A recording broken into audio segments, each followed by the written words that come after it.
학가이라는 뜻은 나의 축제라는 의미를 지닙니다. 작중연대는 예루살렘 성전을 재건하기 시작한 기원전 520년 전후입니다. 저작 연대는 학가이 예언자가 신탁을 전한 직후일 것입니다. 시대적 배경입니다. 학가이는 예언자들 중 자신의 활동 시기를 가장 명확히 밝힌 예언자입니다. 1장 1절을 보면 다리우스 통치 2년 여섯째 달 초하룻날이라고 정확히 기록되었는데 이는 바빌로니아 달력에 의한 것으로 기원전 520년 8월 27일에 해당됩니다. 그는 이때부터 약 4개월 정도 활동했을 것으로 추정됩니다. 기원전 538년 1차 그룹으로 바빌로니아에서 귀국한 이들은 폐허가 된 도시를 복구하고 성전을 재건함으로써 올바른 예배를 드리는 데 주력하고자 하였습니다. 그러나 수적으로 우세했던 남은 세력과 사마리아 집단이 이를 방해하여 결국 성전 재건은 18년 동안 중단된 채 남아있게 됩니다. 이러한 배경 속에서 학가이는 이 모든 혼란과 고통이 하느님 왕국의 도래와 함께 종식될 것이며 이를 위해서는 무엇보다도 성전을 시급히 재건해야 함을 강조합니다. 구조입니다. 1장 1절 머리말입니다.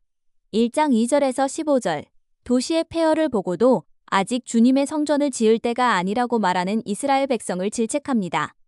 2장 1절에서 9절 새로 지어질 성전이 솔로몬의 성전보다는 덜 화려할지 모르지만 이전의 성전을 압도할 큰 영광이 임하게 될 것을 선포합니다. 2장 10절에서 19절 사제들의 정함과 부정함을 거론하면서 이스라엘 백성들의 부정한 행위 때문에 예배마저 부정해졌음을 경고를 합니다. 2장 20절에서 23절 하느님께서 다윗 왕조를 절대 잊지 않으심을 확인하고자 유다 왕조 주룹바벨을 당신의 종으로 택하심을 전합니다. 핵심 메시지입니다. 학가의 예언자는 귀향한 공동체가 간과 고통을 겪는 원인이 성전 재건에는 소홀하고 개인의 의식주에만 골몰했기 때문이라고 질책합니다.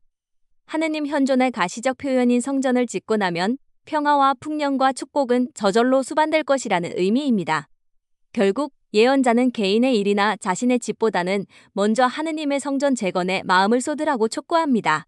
또한 새로 건설된 성전은 솔로몬의 성전과는 비교할 수도 없을 만큼 초라했습니다.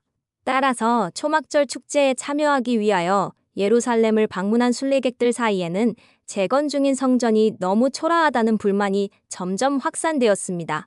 이 때문에 학가이는 초막절 축제의 절정이라 할 수 있는 8째 날, 곧 기원전 520년 8월 성전에 대한 불만을 잠재울 만한 메시아의 약속, 신탁을 선포합니다. 또한 백성들을 향해 이 성전에 하느님의 임재가 이루어질 것이라고 강조합니다. 이러한 축복의 약속은 다윗의 후예인 스룹바벨을 통해 이루어지는데 그를 통해 추진되는 성전 건축이 곧 메시아 시대의 개막임을 표명한다는 것입니다. 마무리입니다. 학가이서의 배경을 살펴보면 기원전 538년 페르시아의 키루스 대왕이 유다인들의 귀환과 성전 재건을 허락하였고 이에 스룹바벨의 인도 아래 첫 귀환자들이 예루살렘으로 돌아와 성전 기초 공사를 시작하였습니다. 그러나 이후 정세가 불안정해지고 주변 민족들이 페르시아 조정에 유다인들을 모함하는 상소를 올려 결국 왕의 명령으로 공사가 중단되고 말았습니다. 여기에 더해 돌아온 백성들은 황폐해진 땅에서 다시 정착해야 하는 절박한 생계 문제와 가뭄으로 인한 흉작까지 겹치면서 성전 재건이라는 큰 사업에 힘을 쏟을 여력이 없다고 느끼게 되었습니다. 처음에는 외부 방해 때문에 멈추었던 공사가 시간이 지나면서 백성들 스스로 이를 핑계 삼아 아직 주님의 집을 세울 때가 오지 않았다 고 여기며 자신들의 집을 짓고 삶의 터전을 마련하는 데만 몰두하는 쪽으로 마음이 기울어졌습니다. 훗날 다리우스 임금 제2년, 곧 외부 여건이 안정된 뒤에도 백성들은 여전히 성전 재건에 나서지 않았으니 이는 결국 신앙의 우선순위가 흐트러지고 영적으로 나태해진 마음의 문제였음을 보여줍니다. 이러한 배경 속에서 학가이서가 오늘 우리에게 전하는 메시지는 무엇보다 스스로를 돌아보라는 도전입니다. 처음에는 정당한 이유로 미뤄졌던 일이라 할지라도 그 핑계에 안주하여 하느님의 일을 계속 뒷전으로 미루고 있지는 않은지 돌아보아야 합니다. 외부 환경이나 생계의 어려움은 언제나 존재할 수 있습니다. 그러나 그것이 하느님을 향한 우리의 마음까지 나태하게 만들도록 내버려 두어서는 안 됩니다. 정작 무엇을 삶의 우선순위로 삼고 있는지 깨어 성찰해야 함을 학가이서는 일깨워 줍니다. 그러나 동시에 학가이서는 위로의 메시지도 함께 전합니다. 늦었다고 낙심할 필요는 없습니다.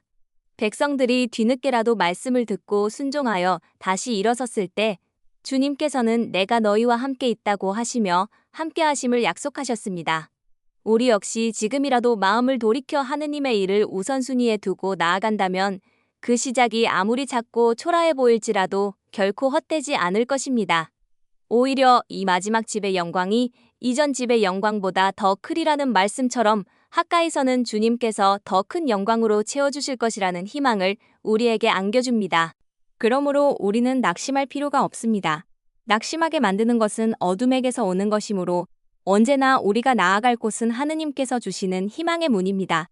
학가의 예언자가 유배에서 돌아와 낙심에 빠져 성전 재건을 하지 못하고 포기한 백성들을 일으켜 세웠듯이 우리도 오늘 학가에서를 공부하면서 다시 하느님의 말씀을 붙잡고 일어나도록 합시다. 학가에서 2장 19절 말씀입니다. 오늘부터 내가 너희에게 복을 내리리라. 다음 강의는 지카리아서입니다.